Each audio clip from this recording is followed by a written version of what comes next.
And one. Hey everyone, I'm Darren Knight, aka Southern Mama. And I'm Red Squirrel. Hey, welcome to another episode of Wild and Funny News with me and Squirrely Whirly. We got some crazy news stories. First, right off the bat, it's been a busy day.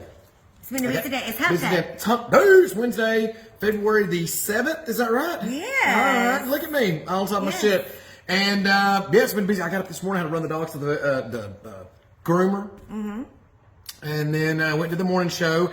And then I went to the NASCAR racetrack here. We got the largest and fastest racetrack right here where we live in Talladega County. The Talladega Super Speedway is here. And I believe they had all the Chamber of Commerce and the mayors and the chief of polices and all that, the media out there. Of course, they had to help me down there. Had to go rub elbows with the ocean. Yeah. No, that was a lot of fun. They were so sweet. They catered us out to a great luncheon, and but they had a big announcement for the racetrack out there at the Talladega Super Speedway. The Yellowwood, the Geico, the Xfinity, the whatever it's going to be.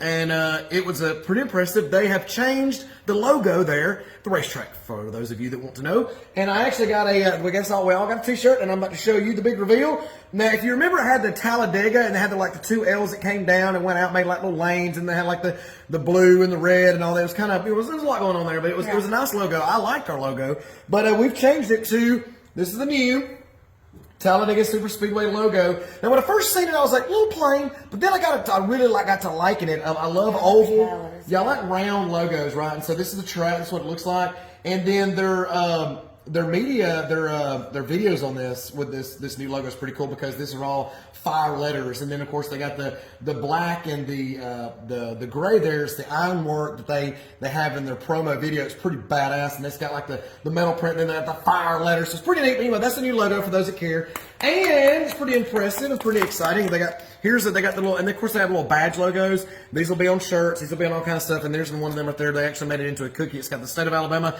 and then the Dega word on there. And then of course here's the other one. It's just kind of a plain Talladega Super Speedway. But it was really neat when they did that because they had all the employees that was there at the event. All of a sudden, boom, they're wearing the new logo.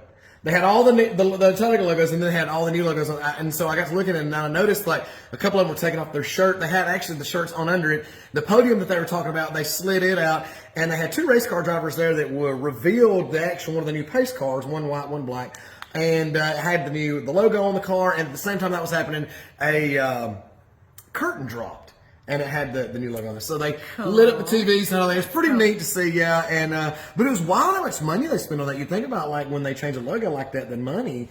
And so they were actually painting the new logo on the track. They had the Winter Circle Complete. Weaver came in, a media company from Michigan, and was doing that. And it was funny because as we're leaving the track, that massive sign that's like the size of half the size of my house was down, and they had put the new one up. They were bolting it on. So quick transition, all boom. They had everything in place. So it was neat. Anyway, so we got some stories. Yeah, we got some stories. By the way, I want to give a big thank you so much to Huntsville, Stand Up Live in Huntsville, all those in the Tennessee Valley. Yeah, the Tennessee Valley, the Huntsville area. Thank you so much. We had 3 sold-out shows, 2 standing ovations. It was a great time, great crowd, wonderful time. It was a lot of fun. And next, we'll be heading to Chattanooga, Tennessee. So we can't wait to see y'all there. Jonna, what you got, baby? I got naked Florida woman barges into a gas station, threatens to kill the staff with apple peeler. Well, it's a deadly weapon. It's what...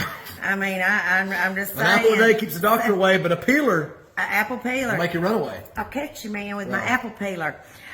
Celia Barrett, 35, was arrested and charged with 6 offenses, including 2 felonies and 4 misdemeanors. So she was arrested this week. She allegedly barged into a gas station while naked and threatened to kill staff with an apple peeler. She began swinging around the apple peeler, which is often used to peel fruits and vegetables. She is also alleged to have verbally threatened to kill the store's manager. She was naked and drunk during the incident, police said, and she was subsequently charged with 6 total offenses. Now, so she was naked during all this. Supposedly she wasn't afraid, was she? She had 6 shots. The next episode of Naked and Not Afraid. 6 shots of liquor. Now, I've had 6 shots of liquor, and it doesn't make me go on a, No, you usually just end up holding the toilet and waking up with a bloody elbow. Now, during the incident, she did bring up that she had a previous incident. By the way, I've been here before, and I've I've gotten in trouble in this same, convenience store. Brings that in. Before she started yelling obscenities, and she really. Now I've heard through the grapevine that she was also flicking a little something on her naked body while she was yelling obscenities, and yeah. She was masturbating in public. Yeah. She also knocked over a Red Bull display, and she destroyed a carton of cigarettes. Well, when you're drunk, you might need to. So she destroyed cigarettes, a Red Bull. Yeah. I'm just picturing this lady coming in naked, swinging around an apple peeler, demanding for whatever, and mad and robbing the place essentially, and then just feverishly flicking her bang. Yeah. Give me all the money out of the till now. Give me all the money out of the till. Give me all the money out of the till. Give me all the money. About to make a mess in here. I've got an apple peeler. Would that scare you? An apple peeler? Would that be? No, and I don't know why it would have the cashier or any of the associates. I mean, I'm sure the lady was crazy. I mean, unless it was a physical confrontation that they were worried about. I mean, I would think it'd be easy to restrain her. I don't think they'd have to worry about her pulling around a gun out of her pants. Is what I'm saying. Like, right. They have to. No, or she could have pulled it out of somewhere.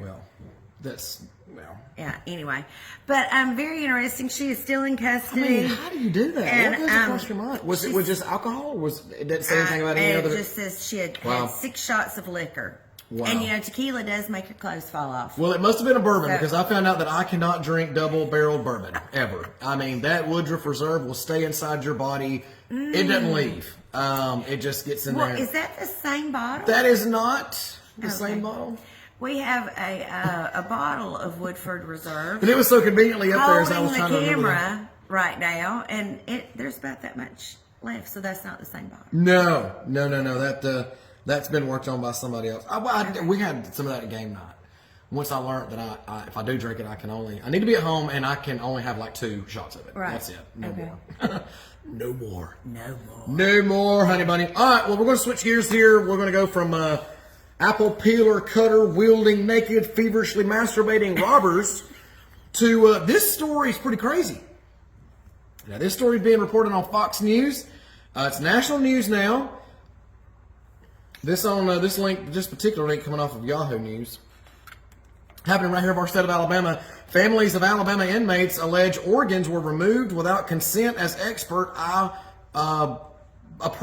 growing problem here in the state. This story is pretty crazy. Now, when I first seen it, I was like, another missing organ.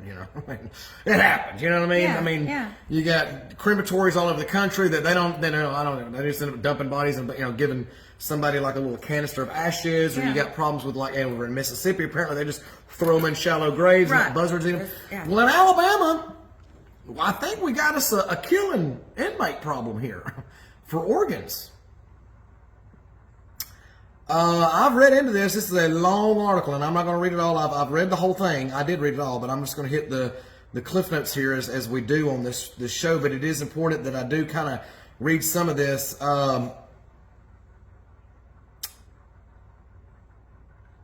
So, all right. The initial complaint was in December of 23. This family stepped forward. Mr. Brandon Clay Dotson's family names the defendant in the case as Alabama Department of Corrections. They're essentially trying to sue the Department of Corrections. The agency, the University of Alabama at Birmingham's Hersink College of Medicine, is where a lot of these bodies are sent to do the autopsies for the prisons in the event that an inmate dies. They also have a learning program there, obviously, through the college where young nurses and doctors can go in there and look at things and dissect things and organs and all that good stuff. Well, the family the family didn't tell them they could have anything, and they of course didn't check the body. They checked the body themselves. So when they got the body, and then this happened to the Moore family too, Mr. Moore. This is where the initial problem was found out. People's got to talking. All right. So what these families did is when they received the body in of the loved one, they would send it to their own family mortician and say, we want everything checked out. We want to go ahead and do an autopsy. Well, when they would do that, one would be missing a heart, One's missed a lung. One's missing some bodies now. There's been, since this complaint has been filed, there have been 4 other families step forward outside of Mr. Moore's and Mr. Dobson's family that have joined the lawsuit in now. One patient or deceased member was 74 years old. All of his organs were gone. Every single one of them. They took everything from him except for his eyeballs, it says. It's pretty crazy. The DOC's claimed that their relative died of fentanyl overdose at 43 years old. But what was weird about Mr. Moore's case is that Mr. Moore was actually on the phone with his mother an hour before he died. He sounded fine. He was in perfect health. Everything was going good. He was talking to Mom. Hope things are going good outside. These walls, and I love you, and we'll talk to you soon. Hangs up the phone. Then the chaplain there of the prison called the mom and said that your son's dead.